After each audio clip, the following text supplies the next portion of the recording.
You know, there's that old joke that the three things you don't talk about at the dinner table is, money, politics, and religion. And so anytime that you talk about faith and religion, there's always going to be some sort of uncomfortability there. And outreach is really a position where you just have to put yourself out there.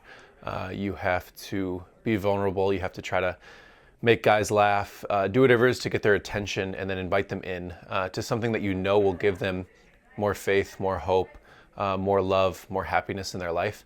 But sometimes it takes a while for them to realize that. Knowing that one will be so much more joyful and happy in this life, and then, as Christians, we believe that there's an eternal life in which we are, for eternity, happy and in perfect union with God.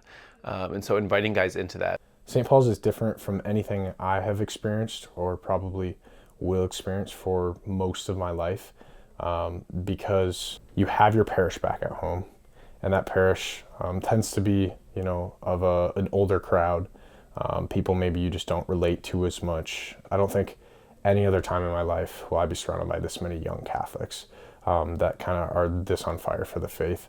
And it's a time to really grow in friendship with these people, hopefully creating lifelong friendships, but also in virtue. I think a big part of St. Paul's is to be able to come in, freshman, sophomore year, whenever you do, establish a prayer life, and the goal being once you leave to sustain that prayer life for hopefully the rest of your life. Yeah, Newman dinner for me, I definitely was going a lot sophomore and junior year, but that's a good get you into the community kind of event. It's pretty casual. The food's always really good. During my undergrad, that helped me to, again, just get integrated with the community and have it be more of a casual setting than anything.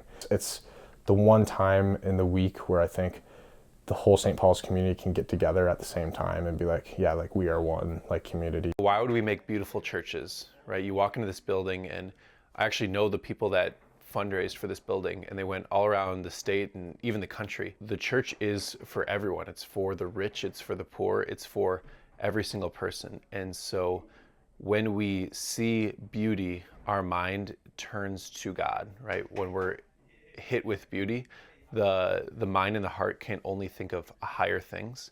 And so our hearts are transformed.